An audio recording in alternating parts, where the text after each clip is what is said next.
우리가 기억하고 기념하면서 이제 예루살렘 성에 입성하셨던 예수님께서 이 시간적으로 시차적으로 어떻게 활동하셨는가 하는 부분에 대해서 이제 여러 복음서, 마태, 마가, 누가, 요한복음 여러 복음서가 있습니다만 그 중에서도 이 누가가 아주 섬세하게 그 모든 내용들을 다른 복음서보다 더 시차별적으로 이게 잘 기록을 하고 있는 것 같아요.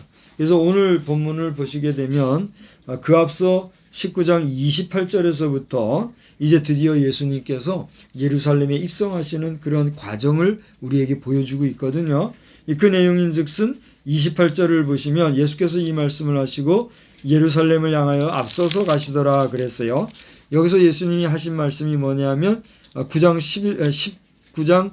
11절에서부터 나오는 열문화 비유에 대한 내용입니다. 이 열문화의 비유를 통하여서 하나님께서는 심판의 자리에서 어떻게 하나님의 왕됨을 보여주시는지에 대한 그런 내용을 주님이 이야기하고 있는 모습을 우리가 보게 돼요. 그래서 심판이라 하는 것은 우리 모든 사람이 반드시 하나님 앞에서 겪게 될 모든 인간들의 모든 인생들의 마지막 과문이 될 것인데 우리는 주님이 심판하시는 그 심판대 앞에서 정말 그날이 우리에게 있어서는 기쁨과 영광이 되는 날이 될지언정 저주와 슬픔과 또 이를 갈며 후회하고 어두운 데로 버림을 받는 그런 일이 없게 되기를 주의 이름으로 축복합니다. 이것은 이제 무엇라 뭐라 하여도 우리 자신에게 달려 있는 것 같아요. 교리적으로 무슨 논 얘기를 해가지고 구원받을 자가 예비되어 있다, 예정되어 있다, 이런 이야기, 이런 논리도 다 우리가 긍정할 수 있겠지만 결국은 모든 만인에게 구원의 기회와 또 그 구원의 영접을 할 수 있는 그런 시간적인 기회는 누구에게나 주어졌어요? 주어지지 않았어요? 주어졌단 말이에요. 그것을 내가 어떻게 받아들이고 영접하여 주의 이름으로 구원함을 받느냐는 것은 결국은 누구에게 달린 것 같아요? 본인 자신에게 달렸다는 사실을 우리가 늘 염두에 두고 살아가면서 이 세상 우리가 몇 년을 이제 남은 생을 살아가든지 간에 정말 하나님 앞에서 구원에 합당한 삶을 살아가기에 부족함이 없는 그런 우리 모든 인생이 되기를 주의 이름으로 축원합니다. 오늘 이 영상을 이제 많은 사람이 보지를 못하고 아주 제한적으로 또 어떻게 기회가 되면 이렇게 몇몇 사람들이 보게 될 줄 알아요. 저는 인기가 없는 목사고 무명한 목사다 보니까 또 욕심내서 이걸 소문내고 그렇게 하지도 않으니까 많은 구독자라든가 또 저의 설교 영상을 보는 분들이 많지는 않은 줄 알아요. 그러나 누가 보시든지 오늘 이 영상을 보시는 분들의 바라기는 단 한 사람도 구원에서 이탈함이 없이 하나님의 놀라우신 구원의 은총을 덧입는 그 은혜를 여러분이 잘 누리고 나아가는 믿음의 복인들이 다 되시기를 다시 한번 주의 이름으로 축원합니다. 오늘날 시간에 제가 부활로 우리를 구하신 예수 그리스도라고 하는 제목으로 말씀을 드렸는데 우리를 구원하시고 또 우리를 죄악 가운데서 구하시기 위하여서 예수님께서는 고난도 당하시고 십자가에서 죽기까지 하셨으나 그것으로 끝났다고 하면 소위 말하는 4대 성현과 같이 4대 성현하면 누군지 아세요? 보통 일반적으로 말하는 세계 4대 성현은 예수, 소크라테스, 공자, 석가 이렇게 얘기를 해요. 석가모니도 성현이고 또 공자도 성현이고 소크라테스도 성현이고 예수님도 성현인데 예수님이 만약에 다른 사람들과 같은 성현 자리에서 멈췄다고 하면 우리가 그 이름 예수 그리스도로 말미암아 굳이 믿음 생활할 이유가 있어요, 없어요? 없는 거예요. 그렇잖아요? 뭘 그렇게 힘들고 피곤하게 예수 이름으로 우리의 모든 삶을 걸고 우리 일상에서 삶을 경주하느냐 말이죠. 그렇지 않습니까? 저만 해도 그래요.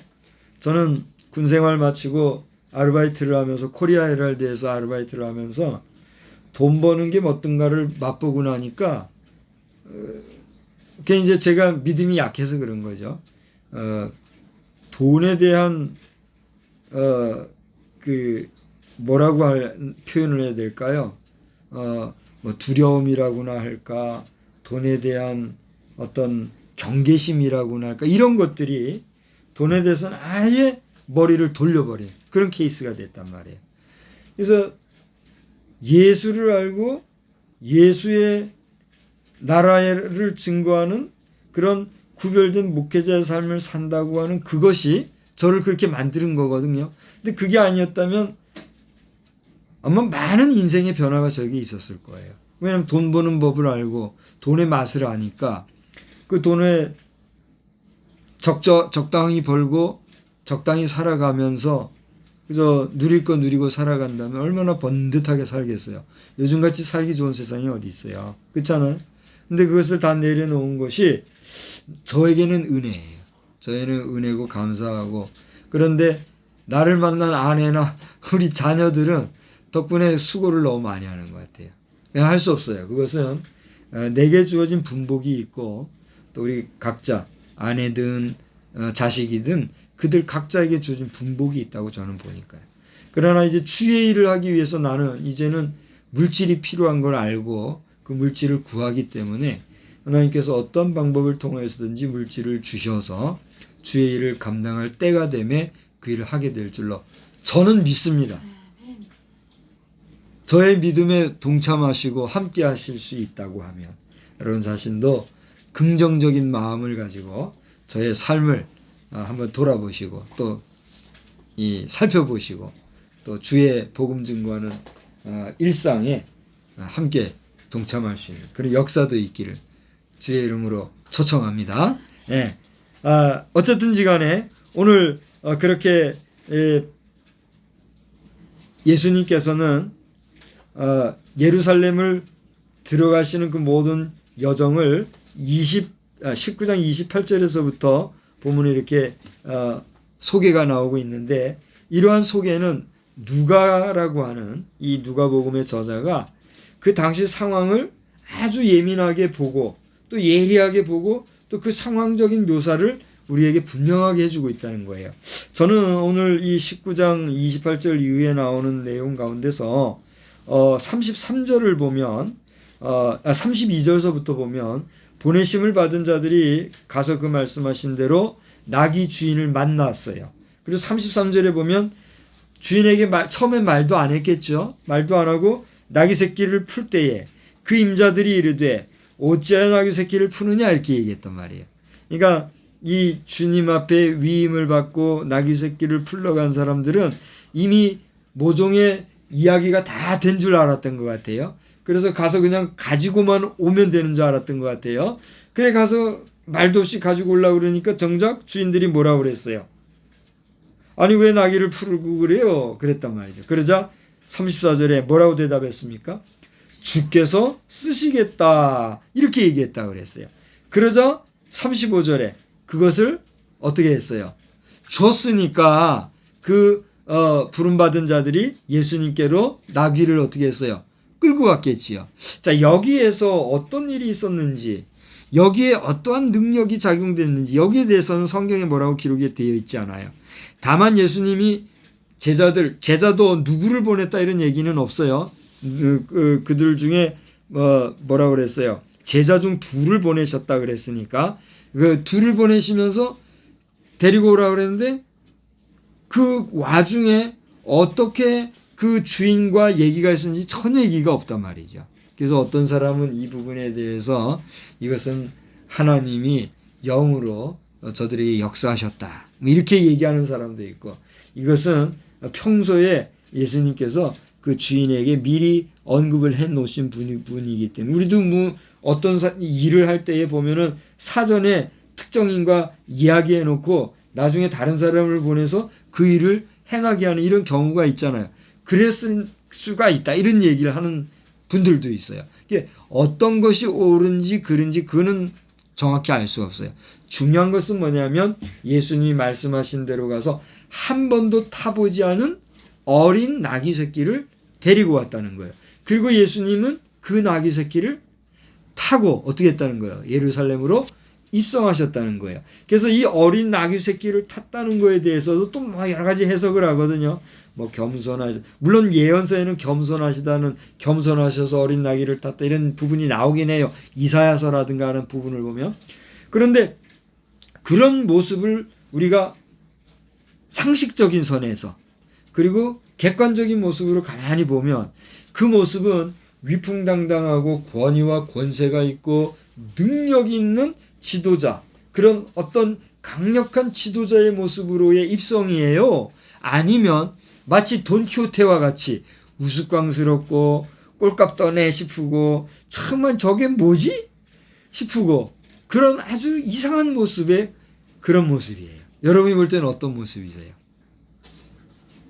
우리가 아무리 좋은 점수를 주고 이 모습을 보려고 해도 이 모습은 분명히 후자에 얘기했던 볼품도 없고 상식적으로 이해도 안 되고 폼새적으로도 모양도 안 나고 정말 보기가 흉한 그런 모습으로 예수님은 예루살렘에 지금 입성했다는 거예요.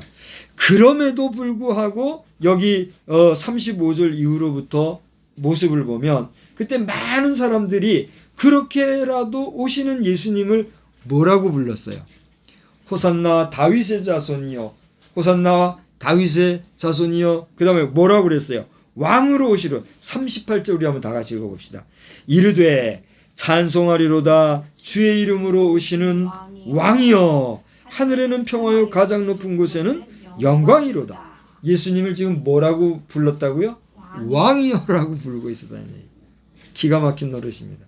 다시 말하면 어떠한 모습으로 예수님이 예루살렘에 입성을 하셨든지 간에 그 예수님을 바라보고 영접하는 자들은 그 예수를 무엇으로 영접했다고요? 왕으로, 주의 이름으로 오시는 메시아라고 하는 그러한 영접하는 마음, 환영하는 마음으로 그를 받아들였다는 거예요. 그런데 그 모습을 보고 있었던 무리들 가운데 특정인이 거론이 됐어요. 그 다음에 39절을 보면 무리 중에 어떤 사람들이 어떤 바리새인들이 말하기를 뭐라고 그랬습니까? 선생이여 당신의 제자들을 책망하소서. 왜 그랬을까요? 그렇습니다. 지금 그 당시에 분봉왕은 이름이 뭐죠? 헤롯이라고 해서 로마의 집정관으로 이제 이 유대 지역을 다스리고 있는 엄연한 행정적인 왕이 있었어요. 그런데 그런 지도자가 분명히 있었음에도 불구하고 사람들이 예루살렘에 우스꽝스럽게 나귀 타고 오는 사람을 보면서 왕이라고 이 종려나무 가지를 흔들어가면서 그렇게 하고 있으니 그 모습을 볼 때 얼마나 마음이 부담스럽고 불쾌하고 언짢고 기분이 나쁘고 그렇겠느냐 말이에요. 그러니까 대놓고 선생이여 예수님을 지칭하는 거죠. 당신의 제자들을 어떻게 하라고요? 책망하시오. 이런 경우가 어디에 있어? 에? 아니 지금 이 나라를 다스리는 왕이 엄연한데 당신 제자들이 도대체 어떤 이렇게 된 사람들이길래 당신대로 왕이라고 하고 그렇게 한단 말이요. 그러면서 바리새인들이 지금 예수님 앞에 뭐 하고 있는 거예요? 항의를 하고 있는 거예요. 자, 그러자 예수님이 그들의 항의에 침묵지 아니하시고 뭐라고 그랬어요? 40절을 보니까 대답하여 이르시되 다 같이 읽읍시다. 내가 너희에게 말하노니 만일 이 사람들이 침묵하면 돌들이 소리 지르리라. 유명한 내용이죠. 이 내용은 우리가 주의 복음을 증거하지 아니하고 주의 영광을 나타내지 아니하고 주의 일을 하지 아니하게 되면 그 일을 행해야 될 사람들이 하지 않으므로 돌들이 일어서서 그 일을 하라. 무슨 얘기예요? 다른 어떤 매개를 통해서라도 하나님은 반드시 그 일을 하게 하신다. 그러니까 너는 선택적으로 그 일을 반드시 하여야 된다. 이걸 얘기하고 있거든요. 그래서 유명한 구절 중에 하나거든요. 예전에 부천에서 이 미국에서 선교사들인지는 모르겠으나 미국의 여러 그 멤버들이 이렇게 서울신대에 우리 학생들하고 조인트가 돼가지고 이 부천 지역을 일대를 돌면서 이 노방전도를 하고 막 그렇게 하는 행사가 있었어요. 그래서 그들이 이제 기도도 하고 또 순수하게 복음도 증거하고 이런 일이 있었어요. 그때의 주제가 뭐냐 하면 오늘 이 본문의 내용이었어요. 만일 이 사람들이 침묵하면 돌들이 소리 지르리라 하는 이 내용이었어요. 그러니까 오늘 우리가 복음을 전해야 하는데 우리가 하지 아니하게 되면 우리는 하지 아니한다 할지라도 반드시 하나님께서는 누구를 통해서 그 일을 할 사람들을 통해서 일을 하신다. 이걸 얘기하고 있어요. 그래서 오늘 너희들 바리새인들이 아무리 우리 제자들에 대해서 뭐라고 얘기하고 나에 대해서 뭐라고 해도 저들이 소리 지르지 않으면 돌들이라도 일어서서 소리 지를 것이고 나를 환영할 일인데 너희들이 그렇게 말한다고 해서 이것이 무의화될 수는 없는 것이다. 이거를 분명하게 얘기하고 있다는 사실이에요. 그러면서 오늘 41절 본문으로 삼은 내용인데 가까이 오사 성을 보셨다. 성을 보시고 우셨다 그랬는데 여기서 가까이 오사 보시고 우신 성은 어떤 성일까요? 그렇습니다. 예루살렘을 입성하셔서 그 예루살렘의 번화한 모습을 보시면서 좋은 날에 말이죠. 많은 사람들이 환영하고 왕으로 오시는 자라고 주의 이름으로 오시는 이라고 이렇게 높여주고 하는 이런 때에 얼마나 기쁘겠어요. 그죠? 근데 예수님은 성을 보시고 어떻게 했다 그랬어요? 우셨다 그랬어요. 왜 우셨을까요? 여기 42절서부터 44절까지를 보면은 장차 이 예루살렘이 멸망할 것에 대한 예루살렘 멸망을 어떻게 해요? 예견하고 계셨더라라고 하는 것이죠. 그러면 왜 예루살렘이 멸망을 하였을까요? 그것은 다름이 아니라 이것은 이제 이 성경의 역사적인 배경이나 여러 가지 맥락을 우리가 이해를 해야 될 텐데 여기 보면은 이스라엘 백성들이 예수님의 사역에 대해서 아주 배은망덕하게 말한 경우가 있죠. 예수님이 말씀을 전할 때에 우리의 죄를 우리의 자손에게 넘기소서 뭐 이런 얘기를 한 적이 있잖아요. 그 말대로 된 거예요. 그러니까 이 사람들은 역사적으로 보면 로마의 치하에 있었을 뿐더러 이제 그 당시에 예수 믿는 자들을 박해하려고 하는 아주 그 음험하고 음흉한 세력들에 의해서 모든 초기 교회 성도들이나 이스라엘 백성들이 그야말로 박멸을 당하는 역사가 나타났잖아요. 그래서 예루살렘 전체도 불탈 뿐만이 아니라 지었던 성전도 파괴되는 이런 일을 우리가 역사에서 보고 있잖아요. 그거를 예수님이 지금 예견하고 있는 모습이 오늘 본문의 내용이라는 것이죠. 여기서 한 가지 43절에 보면 날이 이를지라 내 원수들이 토둔을 쌓고 너를 둘러 사면으로 가둔다 이런 얘기가 나와요. 여기 토둔이라는 말이 뭔지 아세요? 이 개역개정 성경이 우리 그 차세대를 이해하기 쉽게 한다고 번역을 했다고 하는데 이 부분은 오히려 더 어렵게 번역을 한 것 같아요. 토성이라는 말 아세요? 네, 토성은 오히려 쉽게 여러분 이해를 하시죠. 이 개역 성경에는 이 부분이 내 원수들이 토성을 쌓고 이렇게 되어 있어요. 근데 여기는 토둔을 쌓고 그랬단 말이에요. 그럼 토둔은 뭘까? 토성이라는 말은 말 그대로 우리가 개념적으로 볼 때 성과 같은 높은 이런 모습을 상상하게 되잖아요. 근데 여기서 말하는 토둔이라는 건 그게 아니에요. 에? 뭐요? 그렇습니다. 우리가 이것도 하나님께서 우리에게 저에게 생생하게 가르쳐 주시려고 그렇게 역사에서 그곳에 데려다 두셨던 것 같아요. 우리가 여주에서 나와서 잠시 한 6개월간 머물었던 어디죠? 거기가 처인성이라는 곳 아시죠?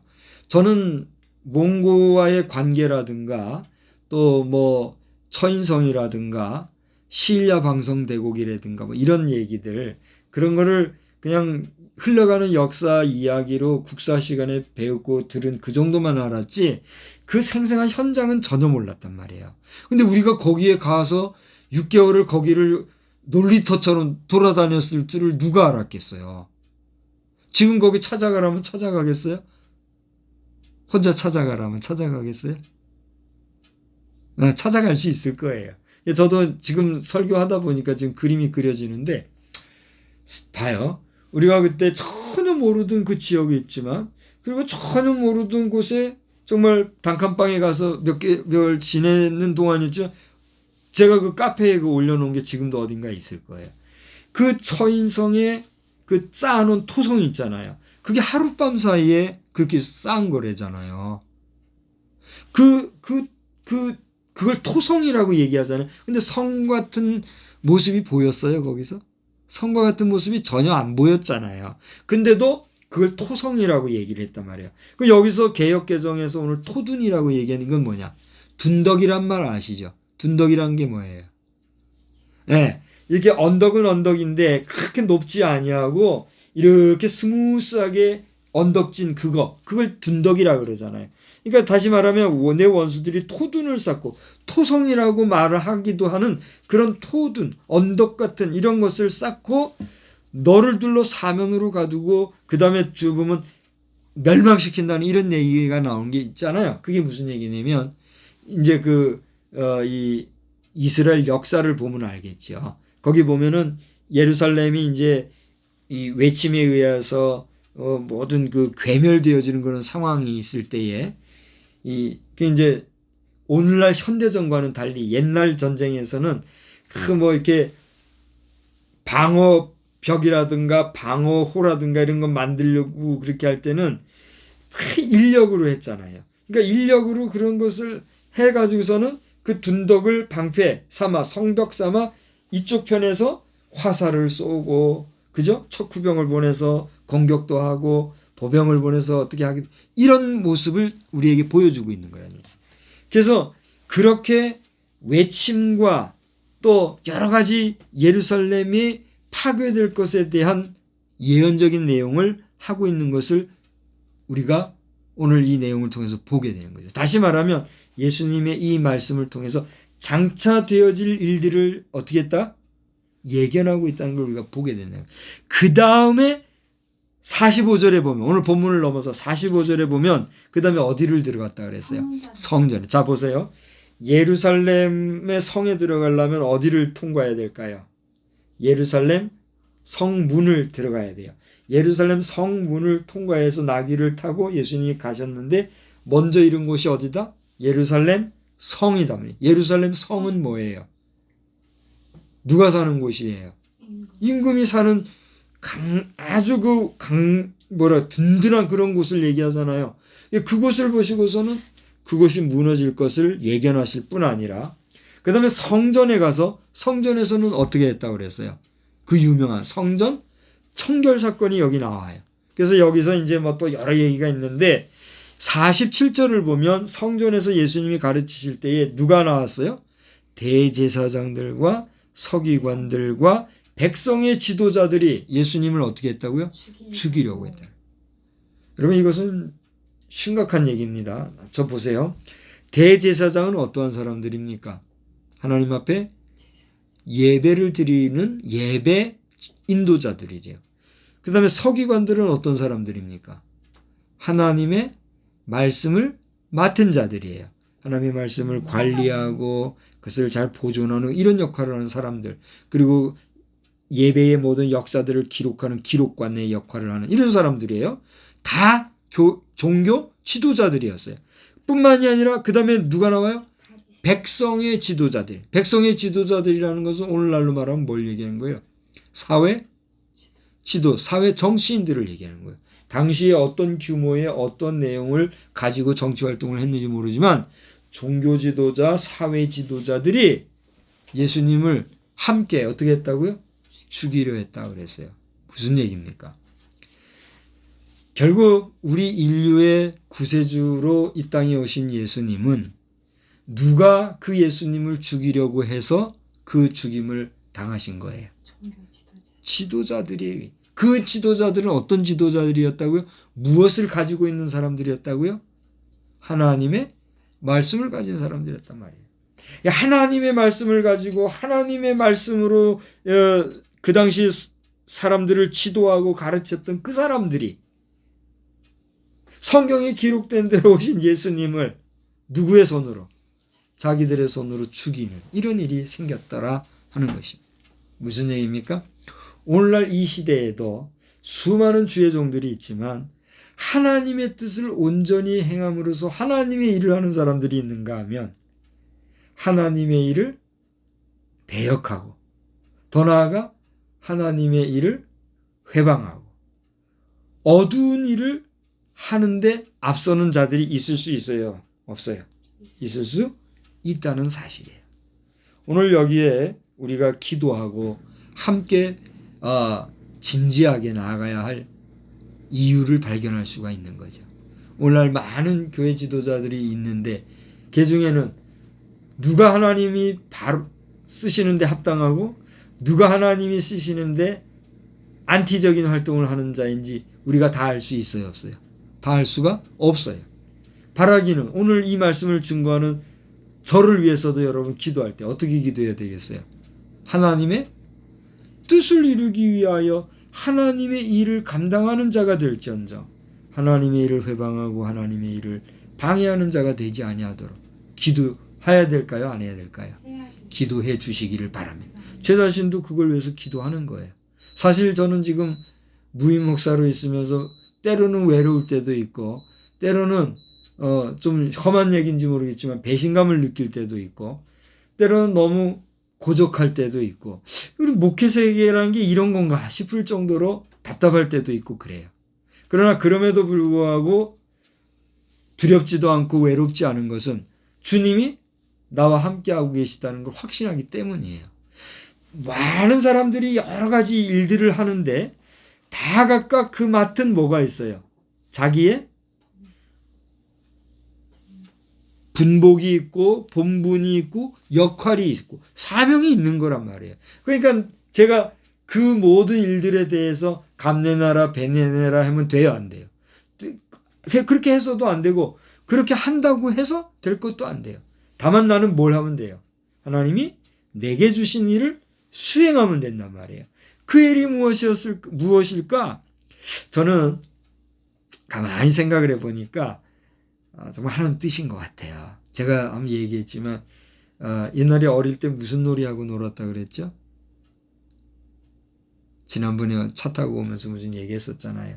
그때 내가 말 끝에 나는 이 버스 산 밑에 내려와서 버스 타고 다시 종점까지 올라가서 또 다시 일부러 내려서 버스 타고 올라가고 이런 거 했다 그랬잖아요. 그런 놀이로 어린 시절을 보내었더니 청년 시절에 버스 투어 선교 여기에 대한 논문을 쓰게 나는 그 논문을 쓸 때만 해도 반복해서 얘기하지만 몰랐다 그랬잖아요. 이게 뭐지 하면서 써놨다. 근데 지금 봐도 어째서 그런 논문을 썼는지 기가 막힌 거지. 그러나 내가 감당할 수 없다고 판단해서 내려놓았고 큰 교회들이나 교단적으로 이것을 내놓는 프로젝트성으로 제안을 논문에 내가 그 다 썼거든요. 그런데 이루어지지 않은 걸 보면서 다시 힘을 얻어서 나가잖아요.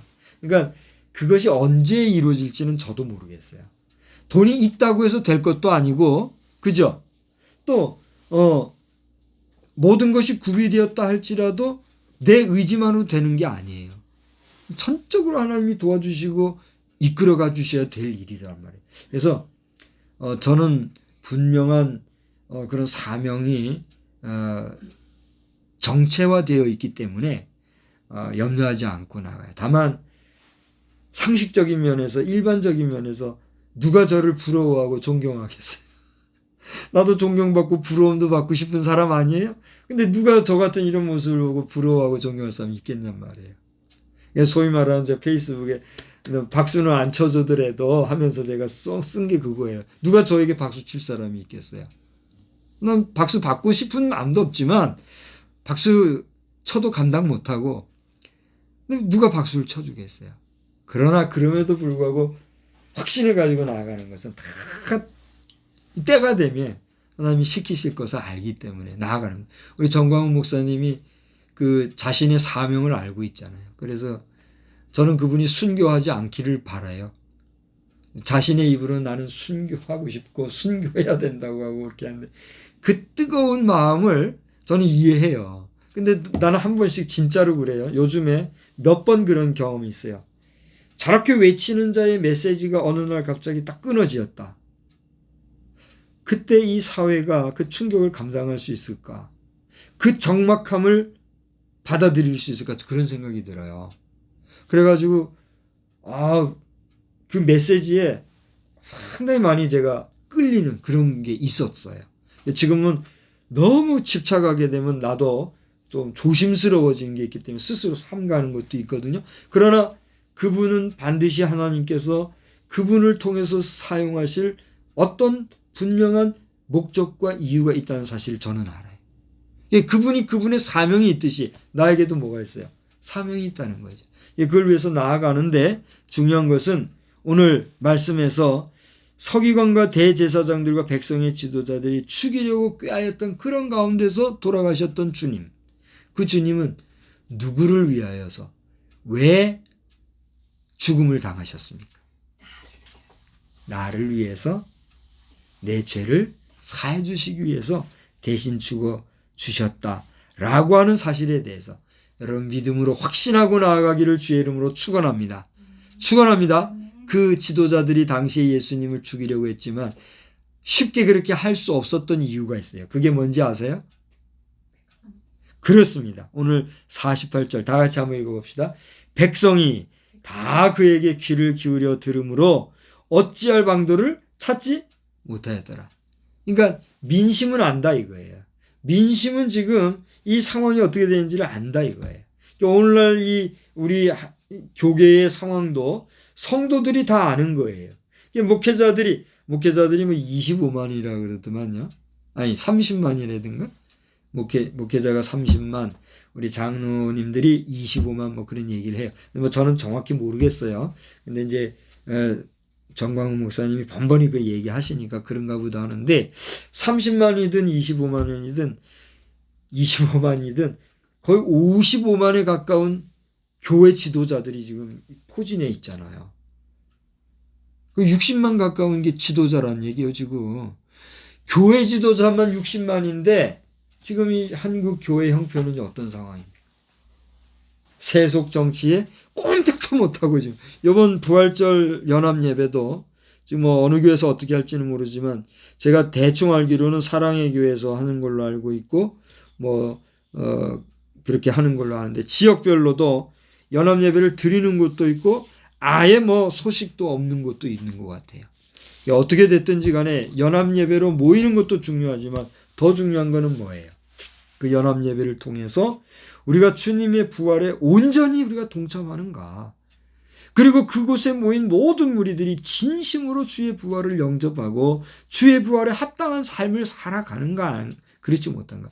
그게 더 중요해요, 안 중요해요? 그게 더 중요하다는 사실이에요. 그래서 능력 있는 삶을 살아가는 믿음의 백성들이 다 되어야 될 줄로 믿습니다. 그래서 오늘 말씀을 통해서 우리가 기억하실 것은 우리를 위해서 대신 죽어주신 이 주님은 마지막 그 성을 돌아보시고 성전을 청결하시게 하시는 그런 모습을 통해서 자신의 가실 길을 이렇게 그 예정에 의하여서 하나님의 섭리 중에 뚜벅뚜벅 갈 길을 가신 분이시라는 사실을 객관적으로 또 우리가 역사적으로 사실적으로 받아들이면서 이번 고난주간 한 주간을 지냄에 있어서도 이렇게 우리를 위해서 대신 희생해 주시고 대신 죽어주신 주님이 사망 권세에 결코 매여 있을 수 없었기 까닭에 부활하심으로 그 부활의 능력으로 말미암아 우리를 죄 가운데서 구원해 주셨다. 할렐루야. 이것이 복음의 진리요 은혜요 또 은총인 것을 알고 하나님께 영광을 돌리고 나아가는 우리 모두가 되기를 주의 이름으로 간절히 축원합니다. 한 주간도 믿음으로 승리하시고 우리 부활절 아침에 기쁨으로 하나님 앞에 다시 만나는 우리 모두가 되기를 주의 이름으로 축복합니다. 기도하겠습니다. 살아계셔서